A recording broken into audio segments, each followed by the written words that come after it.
Vamos aplaudir a Ele, render louvores, porque Ele é bom.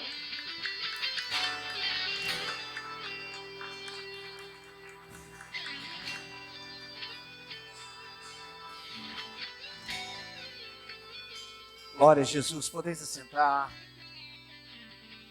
Thank you. Boa noite, graça e paz. Amém? Quantos podem dizer amém? Glória a Deus, glória a Deus, glória a Deus, glória a Deus. Irmãos, sabe uma coisa que é importante? Quando nós entendermos o princípio de autoridade, a autoridade não é alguém, a autoridade é o que está sobre esse alguém. A autoridade, não é esse assunto não, tá? Mas ela é um representante de Deus. A autoridade é uma unção de Deus sobre alguém que expressa Deus. Nós não entendemos muito sobre isso. Quando alguém sobe aqui em cima, que seja um jovem, a autoridade está sobre ele, porque alguém delegou autoridade sobre ele está subindo debaixo de uma autoridade, e ele é uma autoridade. E quando alguém está abaixo de uma autoridade, ela direciona, ela conduz. Eu tenho um princípio para mim, você pode prestar atenção em qualquer momento. Sempre que alguém está aqui em cima e eu estou embaixo, a autoridade não está sobre mim, mas o Senhor é o pastor da igreja, mas eu não sou autoridade naquele momento eu sou ovelha. E se ele disser ergue a mão, eu ergo a mão. Porque ele é a autoridade ou ela é a autoridade. Então é muito importante, irmãos, a gente entender esses valores e esses princípios. Isso faz toda a diferença. Quem anda em autoridade vai ter um respaldo para ser autoridade. Amém? Glória a Deus. Abra sua Bíblia em 1 Reis 18. 1 Reis, capítulo 18. Marque lá o versículo 8 e nós vamos dar uma introdução desse assunto. 1 Reis 18, texto muito conhecido, mas eu queria que você abrisse o seu coração para isso. Faz tempo que eu estou fugindo desse assunto, faz tempo que eu não entro nesse assunto, mas o Espírito tem me movido para me falar sobre isso já faz um tempo. 1 Reis 18, abaixa mais para mim, por favor. 1 Reis 18, versículo 8, se você abriu, marque lá e olhe para mim. Olhe para mim.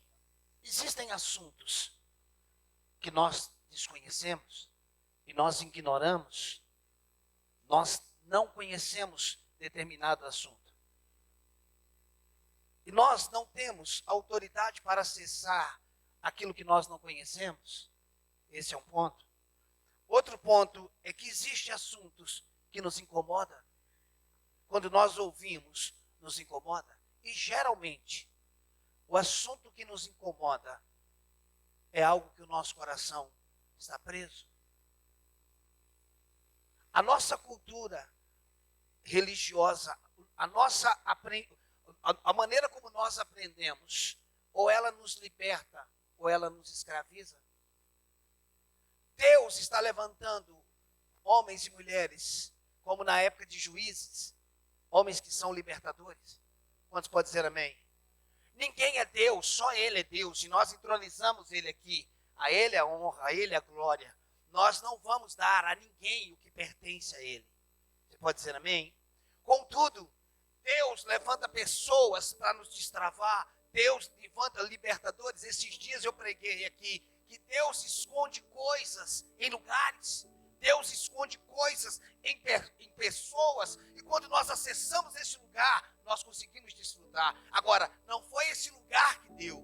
Foi Deus que deu. Mas estava neste lugar. O ouro que nós acessamos na terra, na água ou nas rochas, foi Deus que colocou lá. Mas nós só acessamos quando nós vamos para aquele lugar. Existem coisas que Deus colocou em pessoas, e se nós ignorarmos essas pessoas, nós deixamos de acessar. Preste atenção nisso. Isso é muito importante, irmãos. Porém, essas pessoas não substituem Deus. Deus é insubstituível, irmãos. Mas Ele coloca coisas, por exemplo, como no pai e na mãe. Honra pai e mãe para que tenha longos anos sobre a terra. Ele colocou isso no pai, e quando você honra, você desfruta disso. Existem coisas que Deus colocou na mulher, e se o marido não acessar a mulher, ele não desfruta. Existem coisas que Deus colocou no marido, e que se a mulher não acessar o marido, ela não desfruta. Por que Deus fez isso? Exatamente eu não sei. Mas eu penso que é para nos manter humildes, para nos colocar, ou para nos manter no caminho de interdependência.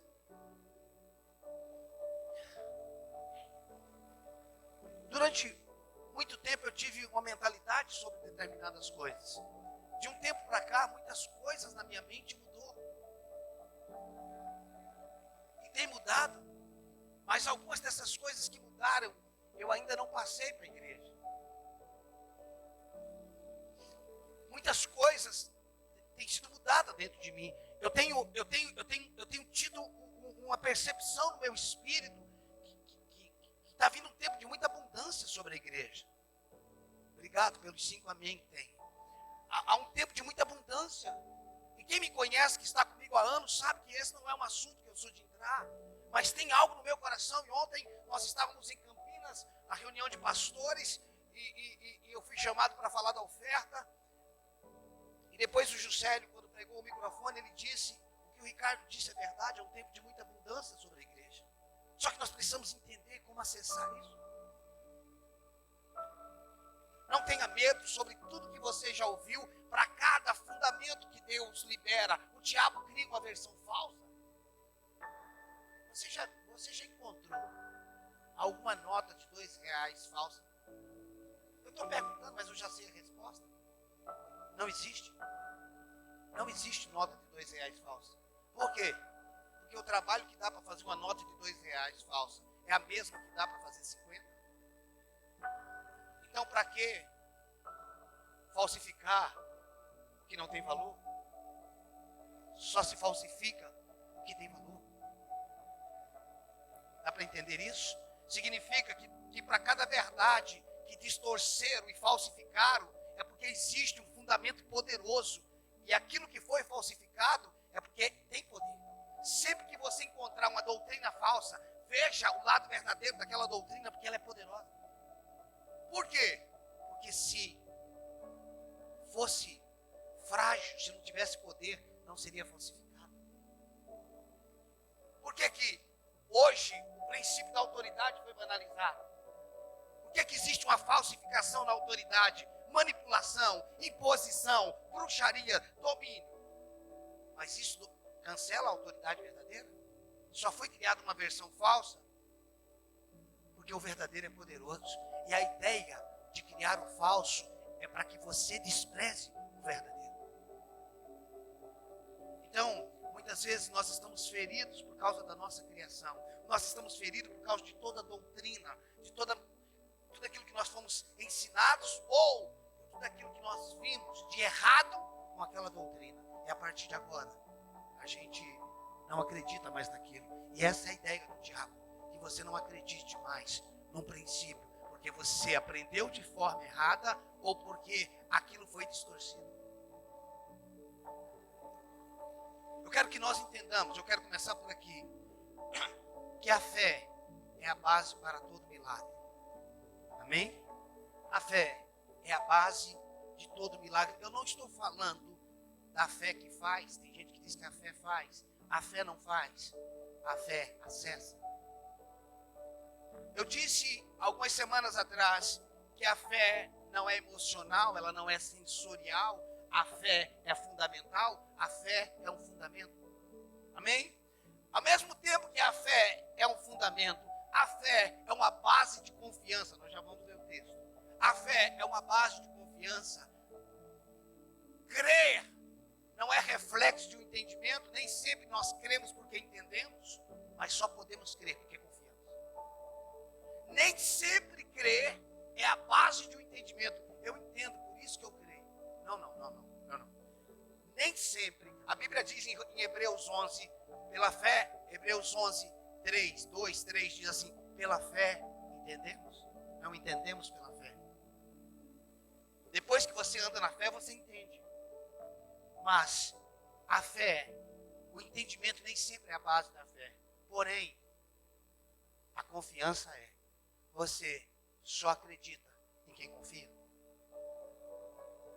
Então, a base para todo milagre é a fé.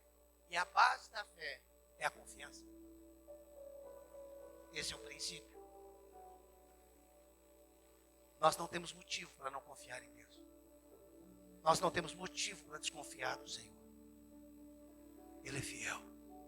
Eu sei que essa ideia de Ele é fiel, ainda que verdadeira, virou um jargão. Deus é fiel. Eu acho que é jargão falar quando nós não temos entendimento do que estamos falando, é simplesmente um jargão. Vamos ler 1 Reis 18, a partir do versículo 8. Aleluia, glória a Deus. 1 Reis 18, 8 diz assim: respondeu-lhe ele: sou eu, vai. É isso mesmo? 1 Reis? Estou em 1 Reis? Ok, vamos lá. Não, gente, não é 1 Reis, eu estou lendo coisa errada, eu anotei errado. Deixa eu ver isso, gente, presta atenção, perdão. Credo, eu fiz a mensagem e eu anotei errado. 1 Reis 18, só a chave, irmãos, por favor, acho que eu anotei errado.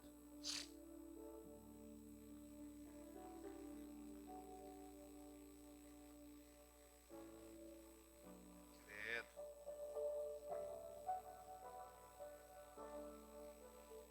1 Reis.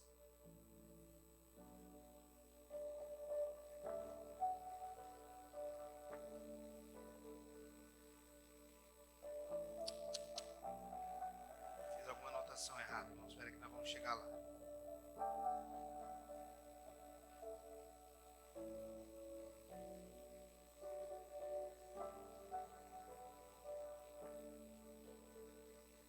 Primeira Reis 17, perdão. Versículo 8, me perdoe, gente. 1 Reis 17, verso 8. Amém? Então lhe veio a palavra do Senhor, dizendo: dispõe-te e vai a Sarepta, que pertence a Sidom, e demora-te ali, aonde ordenei a uma viúva que te dê comida. Então ele se levantou e se foi a Sarepta. Chegando à porta da cidade, estava ali uma mulher viúva apanhando lenha. Ele, Elias, a chamou e lhe disse: traze-me, peço-te, uma vasilha de água para eu beber. Indo ela buscá-la, ele a chamou e lhe disse: traze-me também um bocado de pão na tua mão. Porém ela respondeu: tão certo como vive o Senhor, teu Deus, nada tenho cozido. Há somente um punhado de farinha numa panela e um pouco de azeite numa botija. E vês aqui, apanhei 2 cavacos e vou preparar esse resto de comida para mim e para o meu filho. Comê-lo-emos e morreremos. Elias lhe disse: não temas, vai e faze o que disseste, mas primeiro faze dele para mim um bolo pequeno e traze-mo aqui fora. Depois fará para ti mesma e para o teu filho. Porque assim diz o Senhor, Deus de Israel: a farinha da panela não acabará e o azeite da botija não faltará, até o dia em que o Senhor fizer chover sobre a terra. Foi ela e fez segundo a palavra de Elias. Assim comeram ele, ela e a sua casa muitos dias. Da panela a farinha não se acabou, e da botija o azeite não faltou, segundo a palavra do Senhor, por intermédio de Elias. Eu creio que nós devemos fazer uma pergunta após lermos esse texto. Passagem conhecida, Elias e a viúva de Sarepta.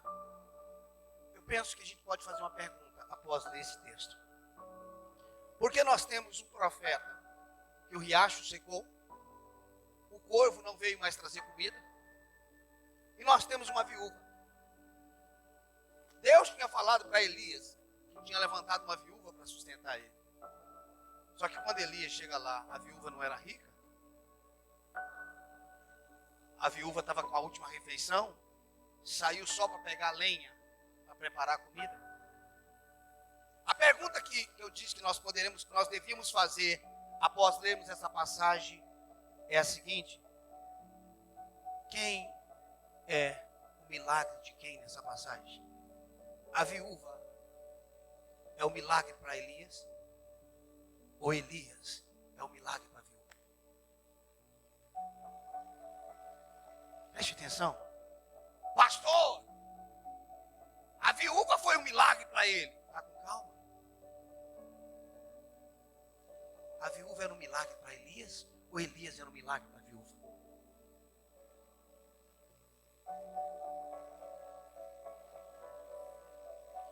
Agora, se nós lêssemos um pouquinho antes,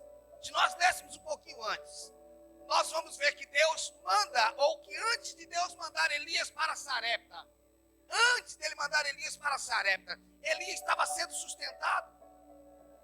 Ele estava sendo sustentado por quem? Pelo corvo e pela água que tinha no riacho. Ele estava sendo sustentado pelo corvo e pela água que estava saindo do riacho. O corvo trazia comida para ele todo dia. Quando Deus mandou Elias para Sarepta, não era ele que estava precisando de um milagre, mas a viúva que estava prestes a comer a sua última refeição.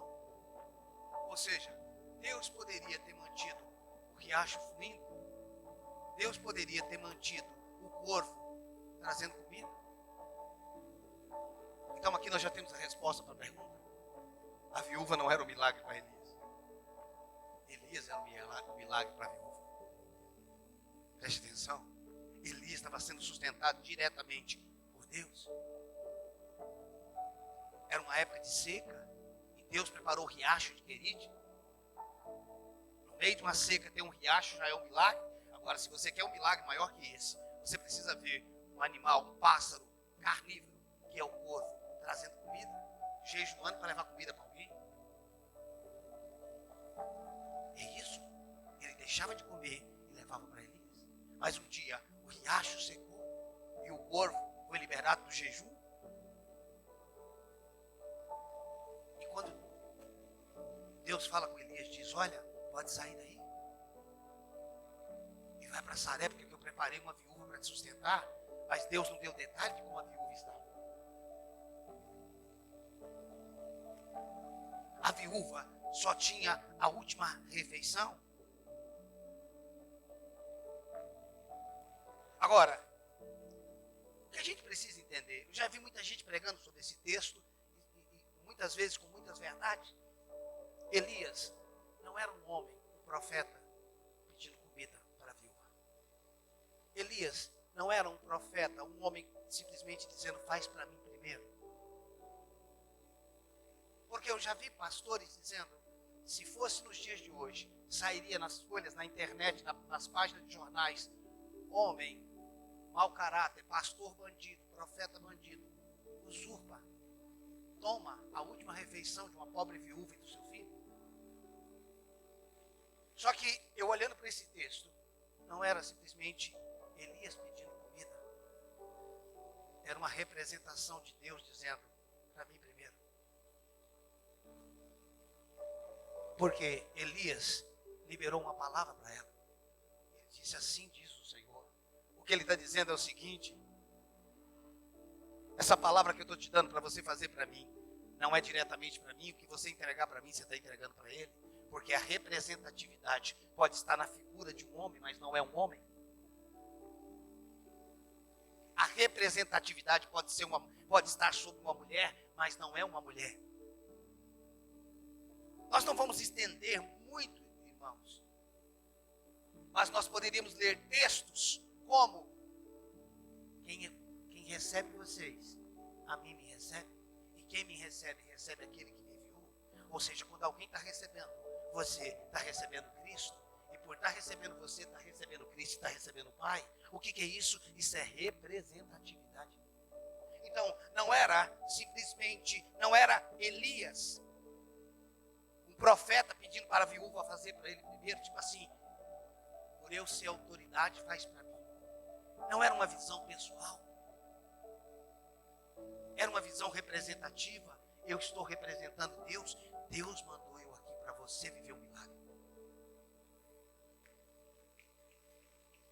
Deus mandou eu aqui. Presta atenção, isso não é idolatria a homem. Nós estamos falando de um homem de Deus representando. Nós não estamos falando de um picareta. Nós estamos falando de um homem que representava Deus na terra. Que mesmo sem Deus falar para ele que não ia chover, ele disse, segundo a minha palavra, não chove.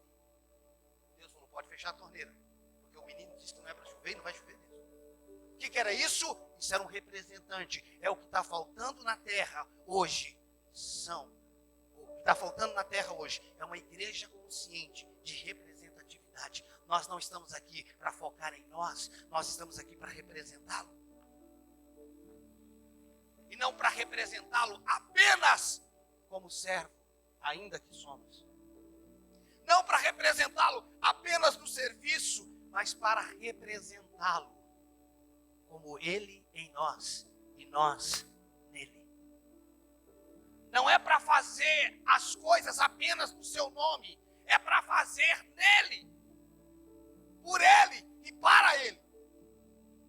Eu sei que no nome dele nós expulsaríamos demônio, mas é muito mais que isso. Nós nos tornamos um. Quem se encontrava com Cristo tinha um encontro com Deus. E quem se encontra conosco deve ter um encontro com Cristo. Não é sobre você, é sobre Ele. Dá para entender isso?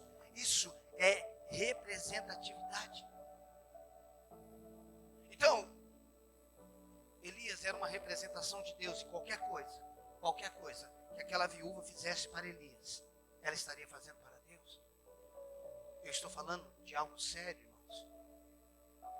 Eu não estou falando de homens egocêntricos que usurpam, que violenta a igreja para se dar bem. Não é disso que eu estou falando. Com muito temor eu falo que eu estou falando nessa noite. Eu estou falando de homens de Deus que representam Deus, que não têm os seus anseios pessoais em nome de Deus, mas homens que estão falando em nome de Deus, que estão representando Deus.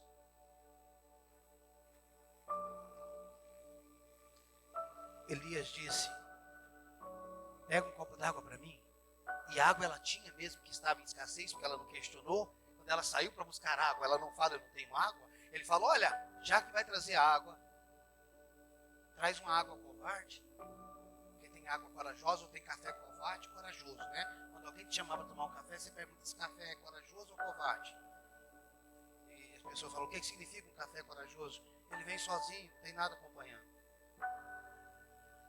Eu geralmente gosto do café covarde. Ele vem com pãozinhos, pãezinhos, uma bolacha, uma manteiga, um queijinho. Eu gosto do café corajoso, de um café covarde. Então, Elias está dizendo, eu quero um copo d'água covarde, eu quero alguma coisa mais acompanhada. Faz um bolo para mim, prepara e traz para mim. Ela disse, olha só, a água não tem problema, mas o bolo, primeiro que eu não tenho nada cozinhado, não tenho nada feito, porém, eu tenho um pouquinho de farinha, um pouquinho de azeite. Você está vendo esse cavaco que eu preguei? Eu vou acender a fogueira, vou fazer a minha última refeição e nós vamos morrer. Ela está dizendo, eu não tenho mais perspectiva, eu não tenho mais nada. Tipo assim, não tem de onde vir, acabou, a crise atingiu todo mundo e eu estou com a minha última refeição. Presta atenção. E Elias disse, ok, faz do jeito que você falou, mas faz para mim primeiro. Ele não está falando dele. Elias, pelo homem que era, ele não ia assaltar uma viúva. Elias, por quem ele era, ele estava representando Deus. Agora, preste atenção. Aquela viúva precisaria ou precisava tomar uma decisão. Ou ela focava na sua necessidade, ou ela aceitava a palavra que havia recebido. Ela tem o último prato de comida, ela tem a última refeição. Ou ela precisaria decidir, ou eu vou comer essa comida, porque pelo menos eu tenho garantia, ou eu vou acreditar no que esse homem está falando, ou eu vou receber a palavra dele.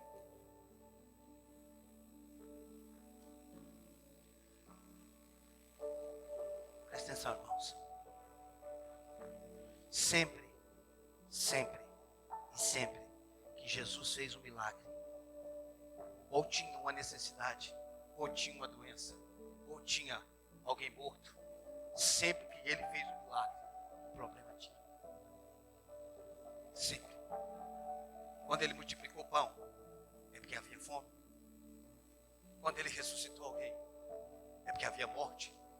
Quando ele curou alguém, é porque havia enfermidade. Ah, mas o que o senhor quer dizer com isso? É que todo problema é um ambiente perfeito para o milagre. Deus, eu quero viver tempos de milagre na minha vida. Você precisa pensar antes. Senhor, eu quero viver tempos de milagre. E Deus diz, pois é, para acontecer um milagre precisa haver um problema. Dá para entender isso? Não. É igual unção, irmão. Quando você pedir a unção, você precisa entender que uns são e outros não são.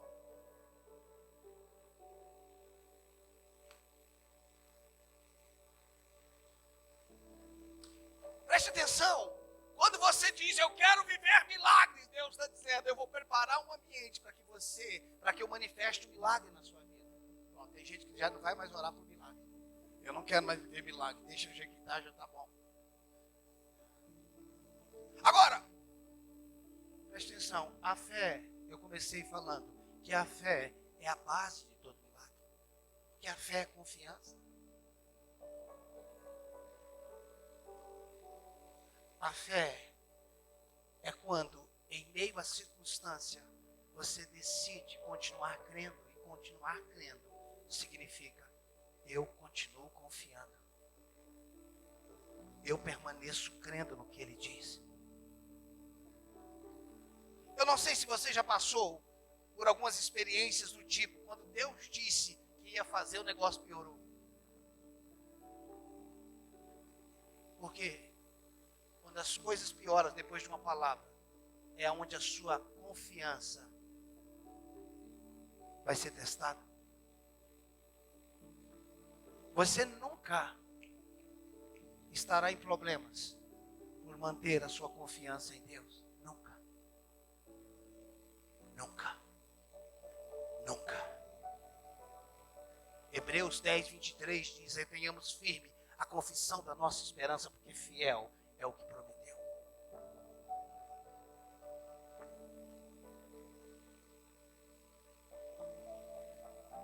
O salmista Davi disse em Salmos 37, 25, fui moço, agora sou velho, mas nunca vi desamparado o justo. A base dele era a confiança.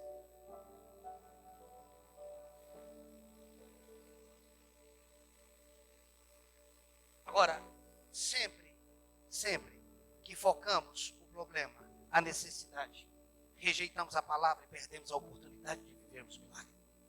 Sempre focamos o problema, e é isso geralmente que acontece. Sempre que focamos o problema, sempre que focamos a necessidade, rejeitamos a palavra e perdemos a oportunidade de viver o milagre. Por quê? Porque tiramos os olhos da palavra e agora passamos a focar o quê? O problema. Passamos a focar o quê? A falta. Peraí, esse mês só entrou isso, só dá para isso. Nós estamos focando o quê? A falta, a necessidade. Olha, tudo indica. O marido já chama a mulher e falou, segura a onda. Esse mês o negócio vai ser justo. Ô irmão, se for para ser justo, vai ser da vontade de Deus, porque justo é isso. É ser como Ele quer que seja. Ó, esse mês eu não fiz como deveria fazer, não trabalhei como deveria trabalhar. Ó, você viu que eu não sei trabalhar, você viu? Isso é foco no problema. Isso é foco na necessidade. Todas as vezes que focamos na necessidade, ignoramos a palavra, e por nós ignorarmos a palavra, começamos a viver o que temos ou focar no que não temos.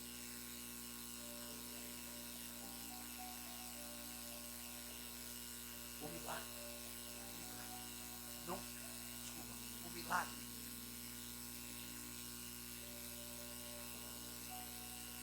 O milagre nunca está dentro.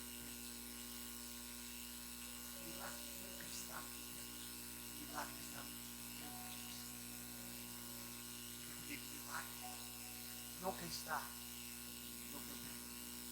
O milagre sempre está no que Deus diz.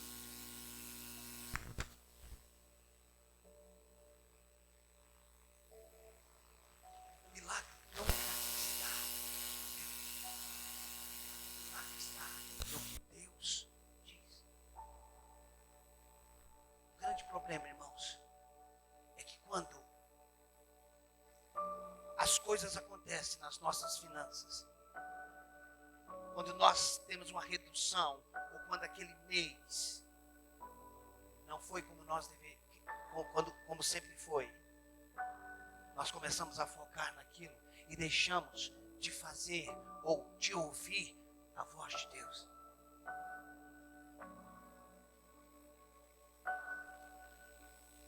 Preste atenção, Deus não se agrada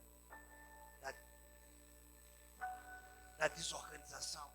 Deus não é a favor da falta de administração.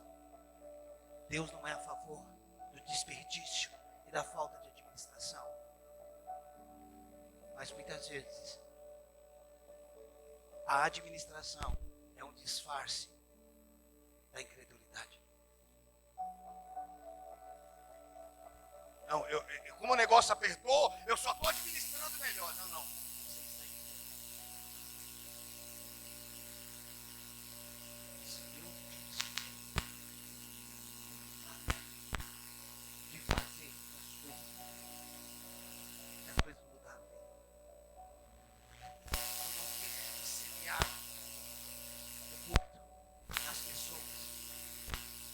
As coisas mudaram. Eu continuo seguindo o que Deus diz, porque não é o que eu tenho que deve determinar o que eu vou dar, é o que Deus diz que vai me fazer continuar. Por quê? Se eu só dou quando tudo estava bem, eu dava daquilo que eu tinha de sobra, é onde eu tinha base de confiança. Mas quando eu dou daquilo que aparentemente não vai dar, eu estou dizendo, Deus, eu estou priorizando o que o Senhor diz. Quem me sustenta não é o quanto eu ganhava, é o que a tua palavra diz. Eu vou continuar crendo no que o Senhor diz. Está entendendo isso? Olhe para mim. Nós caímos, e às vezes somos supridos. Nós achamos que estamos vivendo em milagres. Muitas vezes o milagre que nós estamos vivendo é fruto da semeadura que nós fizemos lá atrás. Porém, a crise, quando a crise vem, ou ela vai te dar autoridade, ou vai arrancar a autoridade que você estava para receber, para viver em lugares maiores. Vocês estão aqui, irmãos? Esse assunto pode te incomodar, mas talvez isso revele o nosso coração. E não estou fazendo isso para tirar nada de você, é simplesmente um entendimento para nós entendermos o que Deus quer fazer nesse tempo. Porque o que está vindo, não é para nós colocarmos a nossa confiança. O que está vindo é para nós continuar confiando no Senhor. Aquela viúva tinha uma última refeição, ou ela acreditava na palavra, ou continuava no projeto dela. Irmãos, nós não estamos falando de uma mulher que tinha outros recursos. Nós estamos falando da terra de Israel. Nós estamos falando de um tempo de crise, de uma seca de 3 anos e pouco. Ela não tinha de onde tirar.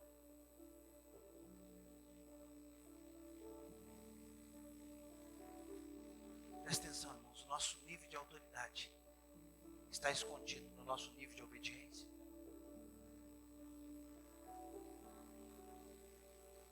O nível, pastor, o que você está falando de autoridade? A autoridade é o poder que você tem de governo. Existem coisas que Deus coloca na nossa mão, e essas coisas revelam o nosso nível de autoridade. O que eu tenho entendido é que Deus não vai colocar muito na mão de todos.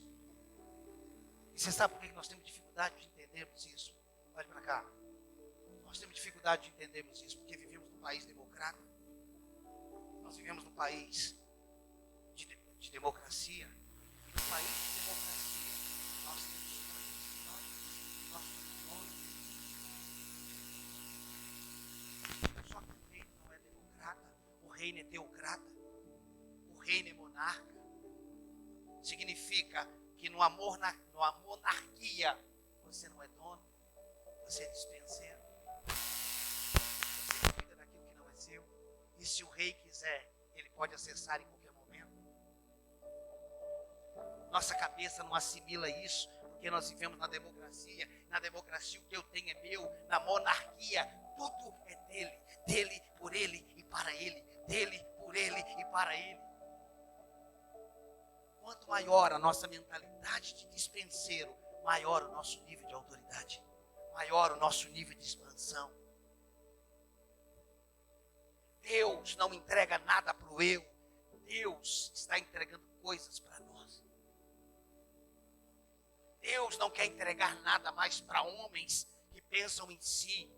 Deus quer entregar coisas para pessoas. Administra o meu reino. Olhe para mim. Se o que nós estamos ganhando só está prosperando a nós, nós podemos ter muita coisa, mas não teremos autoridade de alcance.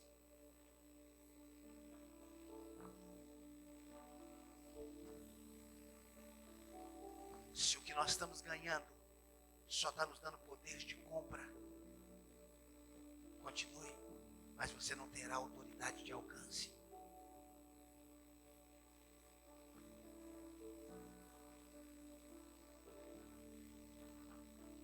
Toda necessidade é um ambiente de milagre. Se você está em meio, quando eu falo uma necessidade, não é só recurso, mas é uma saúde, é um problema. Ali tem um ambiente propício para o milagre. Quando o povo estava com fome, Jesus perguntou como é que nós vamos dar comida para essa multidão. Ele sabia, ele só estava perguntando para testar. E um deles falou: tem um menino aí com 5 pães e 2 peixinhos. Mas o que é isso para tanta multidão, para tanta gente? Ele falou: põe para sentar. Você acha que assaltaram o menino? Enfiaram uma arma na cabeça dele e falou: dá ou morre. Qual foi a lábia? Qual foi a conversa? A gente não sabe, não está escrito. Mas de alguma forma, aquele menino entregou 5 pães e 2 peixes. Havia uma necessidade. E o menino entregou. A Bíblia diz que o menino voltou para casa com o povo cheio. E os pães vendidos. É isso que a Bíblia diz? Não? O que aconteceu? 12 cestos sobraram. Aonde existe uma necessidade, existe uma oportunidade. O que eu quero que nós entendamos, irmãos, é que Deus não quer o que nós temos. Deus quer provar o nosso coração. Não é o que nós temos. É aonde está o nosso coração. Olhe para mim, Ele não quer o que você tem. Se não for você, vai ser outro. Mas nós temos o privilégio, ou você tem o privilégio de ser você, eu tenho o privilégio de ser eu. Ei, se não for você, ele vai acessar outro. Ele é Deus. Não é que ele precisa.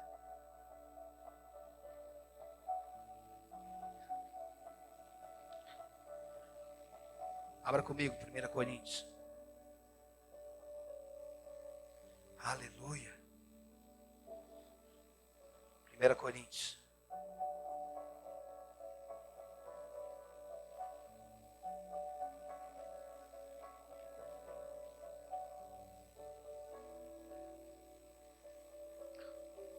Primeira não, 2 Coríntios capítulo 8, perdão. 2 Coríntios.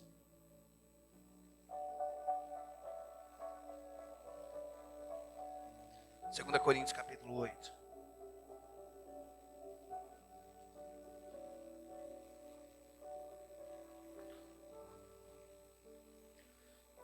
Aleluia.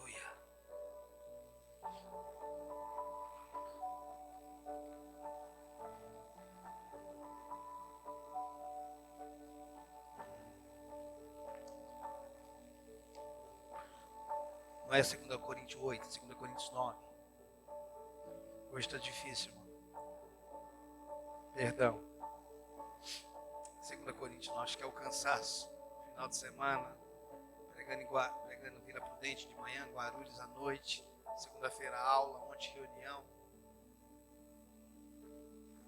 2 Coríntios capítulo 9, versículo 10. Diz assim: ora, aquele que dá semente ao que semeia, e pão para alimento também suprirá e aumentará a vossa sementeira e multiplicará o fruto da vossa justiça. Olha o começo do versículo. Ora, aquele que dá semente ao que semeia, e pão para alimento. Presta atenção, por que Deus está dando semente para a gente semear? E pão para a gente comer? Por que a gente desenvolveu a ideia que a gente está vindo dar alguma coisa para Ele, se é Ele que dá semente para a gente semear? E por que se é Ele que nos dá para a gente semear, por que Ele está dando? Por que eu te dou 100 reais para você dar 100 reais para mim? Não faz sentido, eu fico com 100 e não preciso dar nada para você. Por que Ele está dando semente para quem semeia? Por que Ele dá coisa? Porque dele, por Ele, para Ele são todas as coisas. Por quê? Que Ele dá coisa, te distrai para mim. Ele está te dizendo: eu quero provar o seu coração naquilo que eu te dei.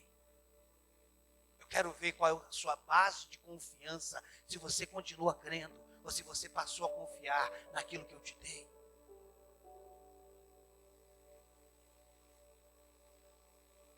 Preste atenção, irmãos, isso tudo pode parecer uma conversa de dinheiro. Não, eu estou falando de uma base de confiança, de uma base de sustentação. Quando nós mudamos a nossa vida por causa de uma crise, significa que o que mudou a nossa vida foi a circunstância e não a palavra. E toda mudança concernente à circunstância não é mudança, são traumas. Toda mudança concernente à circunstância não são mudança, são traumas. Nós estamos definindo a nossa vida pelo que temos ou pelo que não temos. Nós nos tornamos capitalistas. Nós devemos definir a nossa vida pelo que Deus diz. Deus diz, eu sou. Deus diz, e eu tenho. Deus diz, e eu posso. E se Ele diz que eu posso, eu posso. Se Ele diz que eu tenho, eu tenho. Se Ele diz que eu sou, eu sou.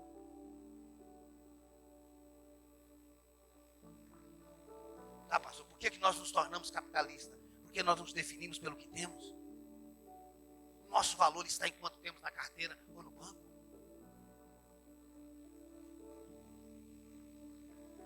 E se temos, dizemos que estamos bem, mas se não temos, definimos que não estamos tão bem. Estou quebrado. Você está quebrado por quê? Era para você estar quebrantado e não quebrado. Por quê? Porque a tua boca está publicando algo concernente ao que você tem ou o que você não tem. E se você acha que está bem pelo que você tem, você não tem nada.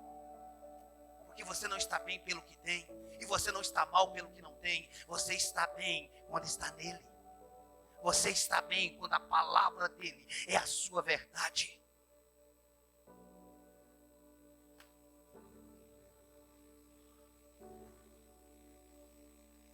Eu e o Cleito conhecemos um rapaz do interior de São Paulo. Não vou citar muito detalhe porque fica muito fácil. O Marcelo também conhece. Que há um ano atrás,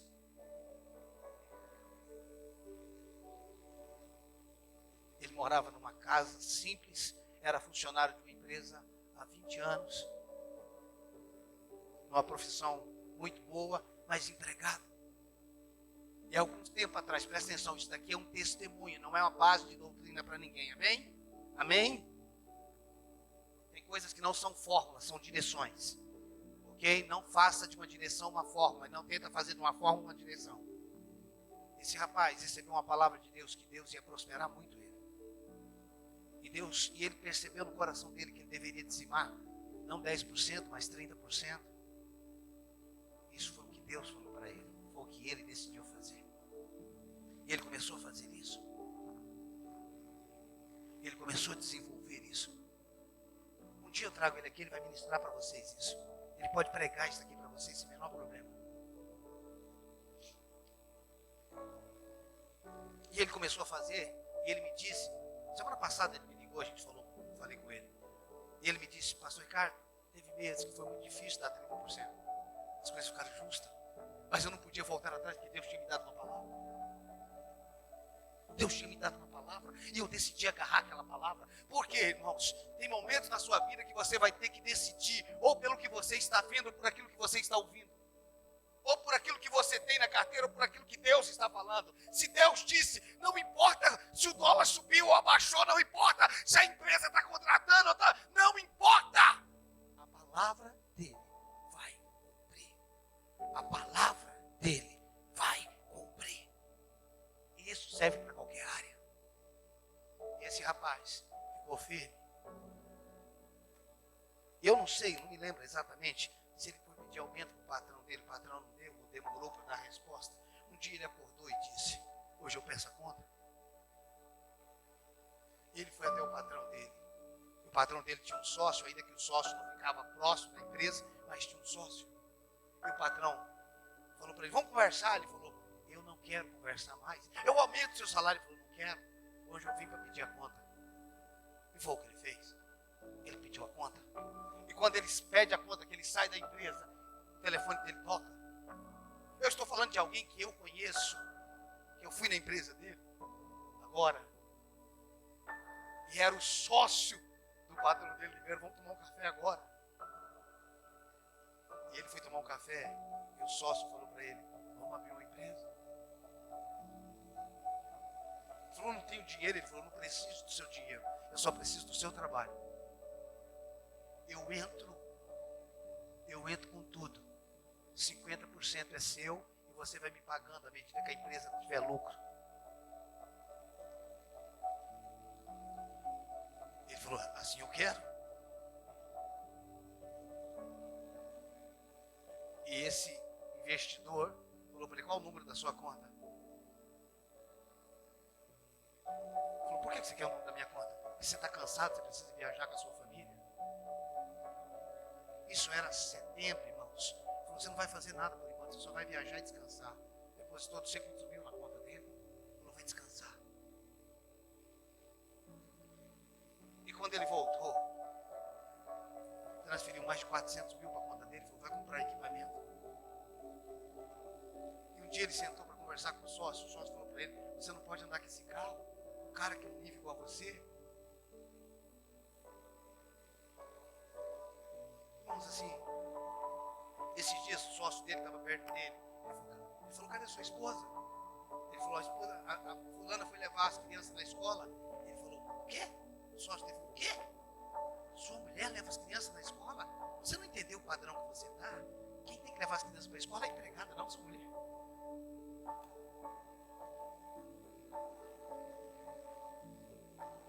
Irmãos, eu sei que tudo isso pode ser conversa, mas eu entrei na empresa. Ele falou para mim semana passada, pastor, eu estou terminando de pagar a parte que era do meu sócio. Eu estou terminando um ano, no meio da pandemia, vai fazer um ano que eu tenho uma empresa, com patrimônios de 1,5 milhão.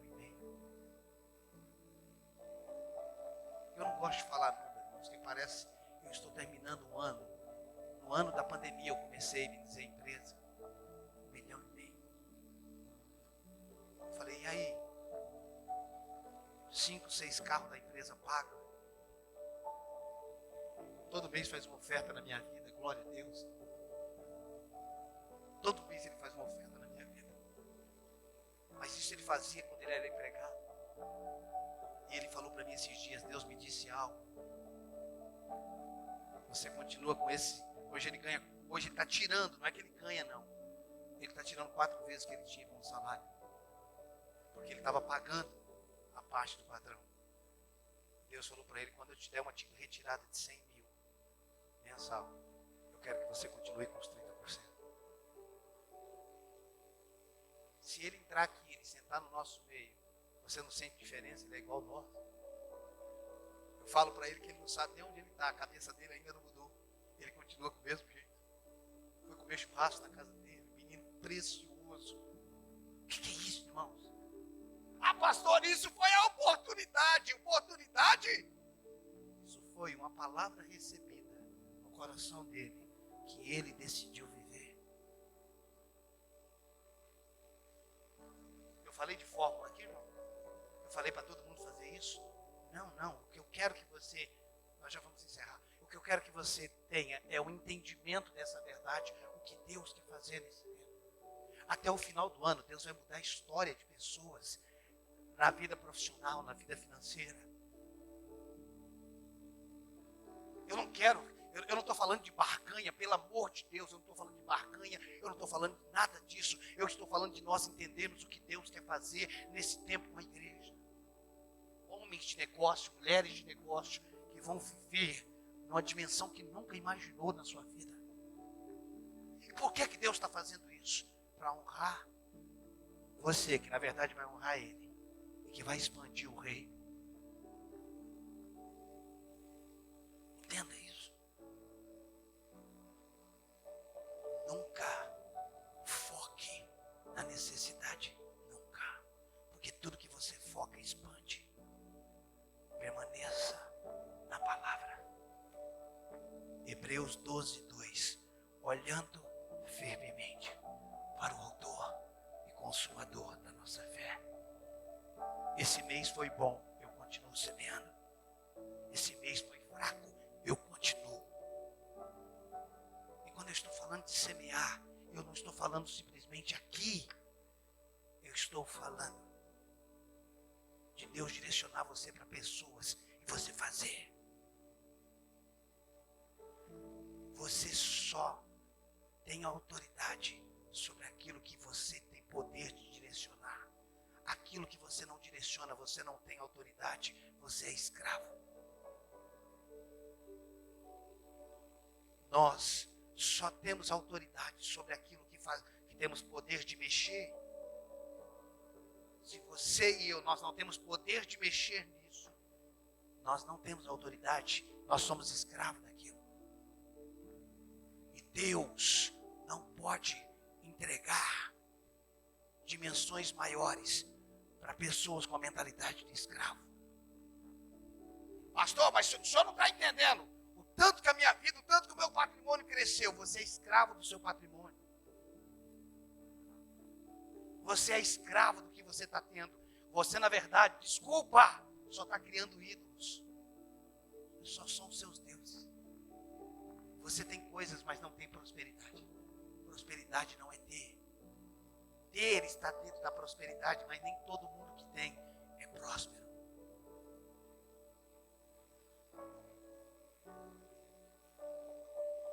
Às vezes, irmãos, Deus permite que a nossa alma seja ferida para revelar o nosso coração. Quando a cabeça é ferida, o coração é revelado. A minha intenção com uma mensagem como essa, e quem sabe eu continuo na quarta que vem, esse assunto também é difícil para mim. Por isso que eu dei uma volta tão grande para começar.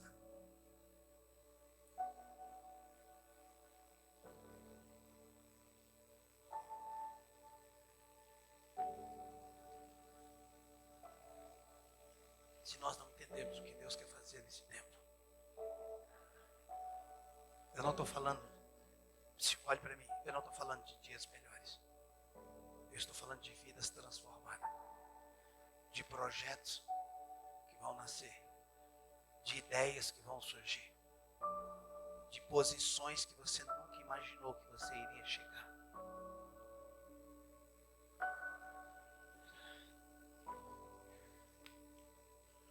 Agora, por quê que Ele quer fazer isso? expandir o reino. Ele está dizendo para você: o que eu coloquei na sua mão é meu. É para você administrar.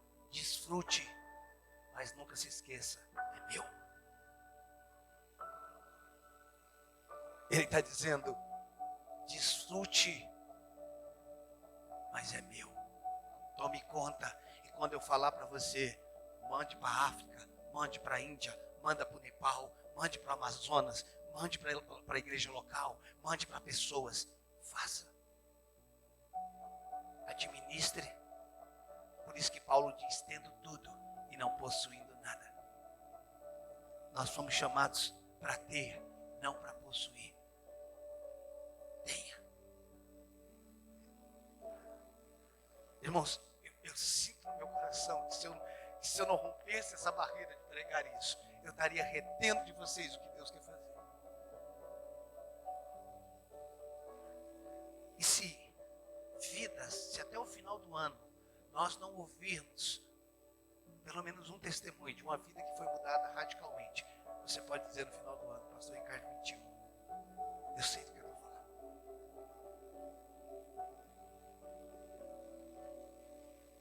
Eu sei que alguns nesse momento estão pensando assim: não faz o menor sentido, a minha vida vai mudar, porque do jeito que eu vejo não tem para onde sair. Não é para você olhar para você. Tire os olhos de você. É para colocar os olhos na palavra. No ramo que eu estou, no que eu faço, não tem como acontecer. Você está olhando para a circunstância. É para você receber nessa noite essa palavra, como se só você estivesse aqui. É para você receber essa palavra, como se só você estivesse aqui. E eu estivesse falando, eu não, Deus estivesse falando com você. Eu só te peço uma coisa. Não ignore. Eu só te peço uma coisa. Não ignore pensamentos de projetos e coisas que vão surgir ou que já estão surgindo. Pastor, veio um negócio na minha cabeça, uma coisa boba. Não tem coisa boba. Mas é um absurdo. É isso mesmo, vai ser um absurdo.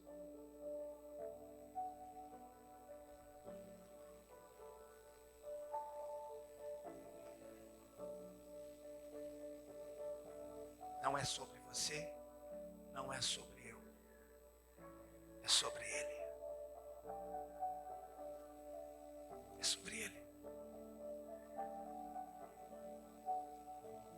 Eu não quero tirar nada de você. O que entra aqui não é para mim. É para Ele, não é meu. O Senhor é o pastor, eu sou o pastor, não sou dono do dinheiro. Eu não estou falando só daqui. Eu estou falando sobretudo de um coração. Eu estou falando de homens e mulheres que vão dar passos maiores. Escute. Acho que eu nunca preguei uma palavra assim, me senti tanta unção como eu estou sentindo. Escute. Muitos de nós fomos limitados pelos nossos pais, pela pobreza que nós recebemos, e eles não tiveram culpa. Eles não tiveram culpa. Mas Deus está nos libertando. Deus está nos levando para um outro lugar, para um outro nível. Deus está nos levando para um outro lugar, para um outro nível.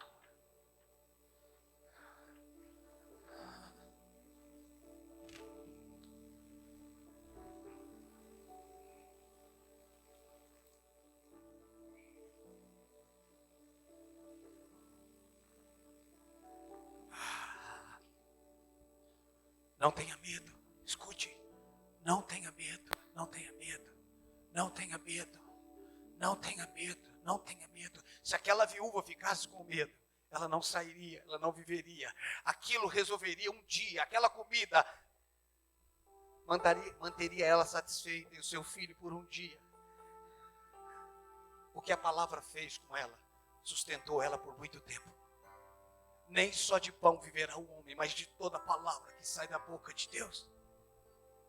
Nem só de pão viverá o homem, mas de toda palavra que sai da boca de Deus. Nem só de pão viverá o homem, mas de toda palavra que sai da boca de Deus.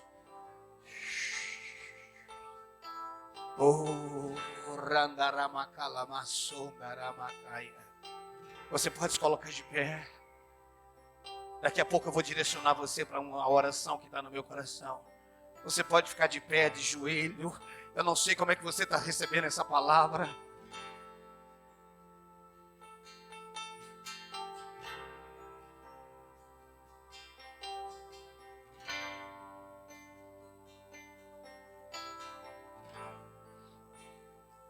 Estás aqui, movendo entre nós, te adorarei,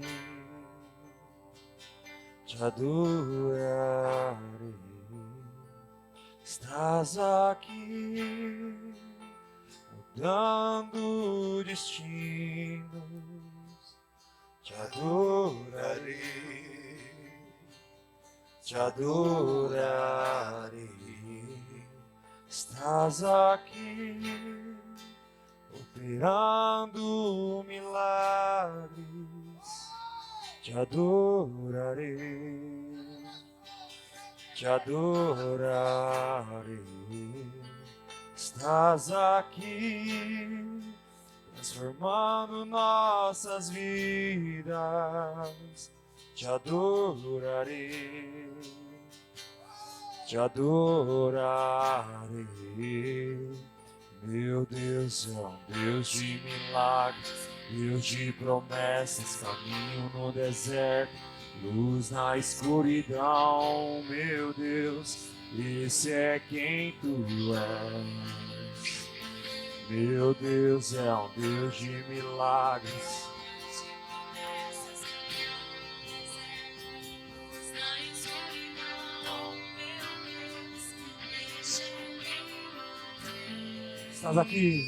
Estás aqui, tocando os corações, te adorarei, te adorarei. Estás aqui, curando multidões, te adorarei.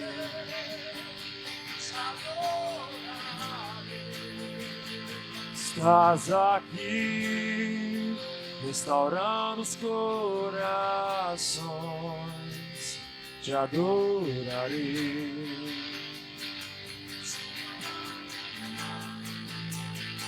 Estás aqui, transformando histórias, te adorarei. Te adorarei.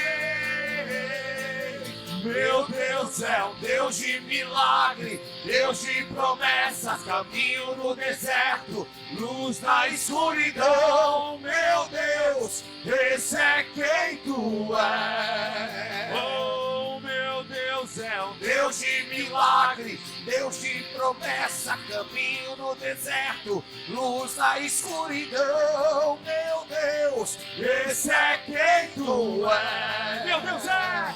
Meu Deus é um Deus de milagre, Deus de promessa, caminho no deserto, luz na escuridão. Meu Deus, esse é quem tu és. E esse é quem tu és. Esse é quem tu és. Oh.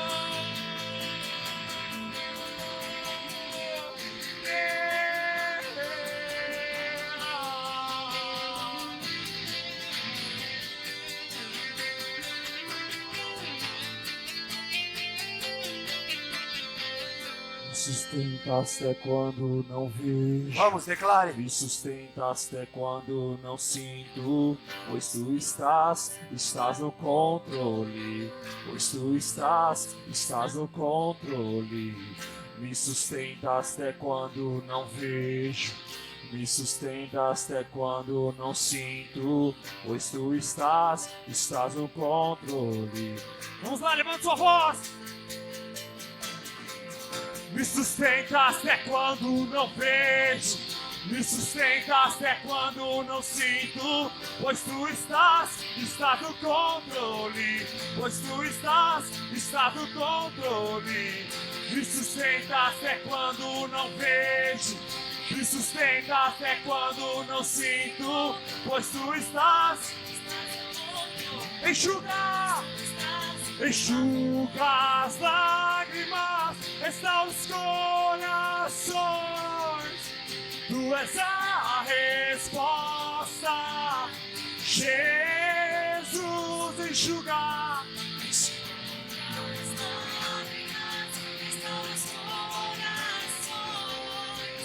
Tu és a resposta. Oh, meu Deus é um Deus de milagres, Deus de promessas, caminho no deserto, luz na escuridão. Meu Deus. Olhe para mim, por favor. Eu quero convidar você a fazer algo, mas só se você quiser. Presta atenção. Eu estou falando de algo que está no meu coração. Eu quero fazer um momento de arrependimento aqui. E eu quero fazer parte disso. Nós vamos nos arrepender do quê, pastor? Nós vamos dizer para o Senhor, nós vamos declarar ao Senhor, Senhor, eu quero me arrepender todas as vezes que eu deixei de dizimar. Por estar passando dias difíceis. E eu deixei de acreditar na tua palavra. Naquele momento eu perdi, eu deixei. Eu não estou falando quando eu não recebi nada. Porque a nossa fidelidade não está baseada em valor. A nossa fidelidade está baseada em fé. Eu quero que nesse momento, irmãos, nós nos arrependemos diante do Senhor. Senhor, eu quero pedir perdão por todas as vezes que eu deixei de confiar no Senhor. Por isso que eu não fiz. Eu não fiz em relação ao púlpito, ao gasofilácio. Eu não fiz em relação ao órfão, à viúva. Eu não fiz em relação a missões. Eu não fiz em relação a pessoas. Eu quero te pedir perdão porque naquele momento a palavra não governou a minha vida. Só se você quiser fazer isso. Eu tenho isso no meu coração, irmãos. Eu sei que nós podemos nos arrepender. Todas as vezes que eu deixei de acreditar no Senhor e eu não fiz. Porque eu olhei a minha necessidade, não o que a tua palavra diz. Eu olhei para a minha realidade e deixei de olhar pela tua palavra. Você pode fazer isso se você quiser. E depois de você ter se arrependido, você pode dizer, Senhor, me liberta disso. Eu nunca mais quero viver isso. Nunca mais. A minha necessidade vai ser meu Senhor. Nunca mais. O pouco vai me dominar. Vamos. Se você quiser isso, se não, só feche os teus olhos. Você não é obrigado a fazer isso, irmãos. Senhor, nós nos colocamos diante do Senhor como igreja. E queremos pedir perdão. Por nós focarmos, por nós colocarmos a nossa confiança em outras coisas. Nos perdoa, Senhor, porque nós desacreditamos no que a tua palavra diz. Nós deixamos de confiar na tua verdade. Nós deixamos de confiar, Senhor. Nós deixamos de confiar na tua palavra, no que o Senhor diz. Eu quero me arrepender nessa noite, Senhor. Eu quero te pedir perdão nessa noite, Senhor. O sangue de Jesus nos purifica de todo pecado. E a questão não é de ter trazido dinheiro. Nós estamos nos arrependendo, Senhor, não por causa do dinheiro. Nós estamos nos arrependendo pela confiança na base errada. Por confiar na coisa errada. Por acreditar na escassez. Por acreditar naquele momento, Senhor. Eu quero que o Senhor nos liberte, Senhor, de todo espírito de incredulidade. Eu quero que o Senhor nos liberte de toda dúvida. Eu quero te pedir perdão porque nós duvidamos da tua fidelidade, do teu amor, de tudo aquilo que o Senhor fez em Cristo Jesus por nós. Senhor, eu creio no meu coração que esse arrependimento nos coloca em outra realidade. Eu creio no fundo do meu coração que histórias estão sendo mudadas, porque o arrependimento, Senhor, Nos coloca em uma nova posição, em uma nova condição. Senhor, que a avareza, que o mamon caia por terra nas nossas vidas. E que somente o Senhor seja o Deus da nossa vida. Eu quero liberar, Senhor, milagres. Eu quero liberar, Senhor amado, empresas, negócios, coisas acontecendo em nome de Jesus. Eu libero, Senhor, eu quebro fortalezas de escassez, eu quebro fortalezas de necessidade, eu quebro fortalezas de limitações, eu quebro fortalezas em nome de Jesus, geracional, cultural, pela família que nós viemos, eu quebro, Senhor. Eu quero declarar um povo liberto em todas as áreas, um povo liberto, um povo liberto, um povo liberto, um povo liberto, um povo liberto, um povo liberto, pelo poder de Jesus Cristo, pelo poder de Jesus Cristo. Eu abençoo o teu povo, eu abençoo o teu povo. Me sustenta até quando não vejo, me sustenta até quando não sinto, pois tu estás no controle, pois tu estás no controle. Me sustenta até quando não vejo, me sustenta até quando não sinto, pois tu estás no controle, pois tu estás no controle. Me sustenta até quando não vejo, me sustenta até quando não sinto, pois tu estás no controle. Meu Deus é um Deus de milagres, Deus de promessas, caminho no deserto, luz na escuridão. Meu Deus, esse é quem tu és. Oh, Deus de milagres, Deus de promessas, caminho no deserto, luz na escuridão. Meu Deus, esse é quem tu és.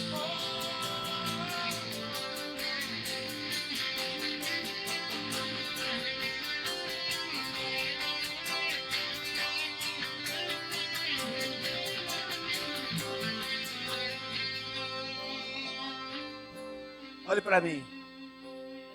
Se a sua mentalidade estiver errada, eu vou te dizer o que você ouviu nessa noite. Se a sua mentalidade estiver errada. O pastor nessa noite falou sobre dinheiro. Eu não falei sobre dinheiro. Eu falei sobre base de confiança. Você está entendendo? O problema não é quando nós omitimos trazer ou ofertar sobre alguém. É o que está por trás dessa omissão. Você está entendendo? A avareza, ela só omite, ela só esconde um Deus chamado idolatria. Todas as vezes que Paulo fala sobre a avareza, ele fala que é idólatra. Então, às vezes a gente está pensando que é dinheiro, não estou falando de dinheiro. Qual é a base de sustentação da minha omissão? Por que eu não entreguei para o irmão? Por que eu não mandei? Pastor, eu não mandei porque eu não tinha. Não. Deus nunca te pede algo. Ele nunca dá uma direção que Ele não tenha te dado condições de cumprir. Olhe para mim. Quando Ele diz fazei, Ele te deu condição para você fazer. Quando Ele diz sede santo, Ele não está dizendo se vira e seja santo. Ele está dizendo eu te dou condição de ser santo. Quando Ele diz perdoa, Ele está dizendo eu te dou condição de perdoar, porque eu te perdoei. Quando Ele diz dá e vos será dado, Ele está dizendo eu só estou pedindo para você dar, porque eu te dou condições de dar. Quando Ele diz trazei, como é que Ele está pedindo para mim trazer algo que você não me deu condição? Ele está dizendo sobre o que eu te dei, você traz. E aí você vai revelando a sua base de confiança. E à medida que a sua base de confiança cresce em mim, não é que eu te dou mais, eu confio mais a você. Não é que eu te dou mais, eu confio mais a você. Porque se eu te dei pouco, e você foi fiel no pouco, e não é fiel porque você me deu, porque tudo é meu. É fiel porque você cumpriu o que eu te direcionei a fazer.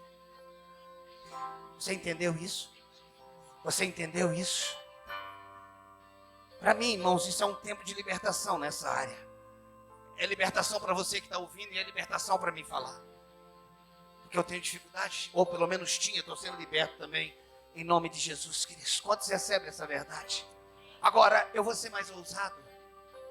Eu falei que até o final do ano a vida de pessoas não mudarem. Mas eu creio que tem coisa na sua vida que está mudando a partir de hoje. Hoje, a partir de hoje, você vai perceber que esse mês tem alguma coisa que foi diferente. E nem sempre o diferente é porque veio mais. Não, cuidado. Aí é lógica. E pode vir mais. A diferença, às vezes, é que veio o mesmo ou menos. E você fez mais do que o que fez quando veio mais. Você está entendendo isso? Em nome de Jesus.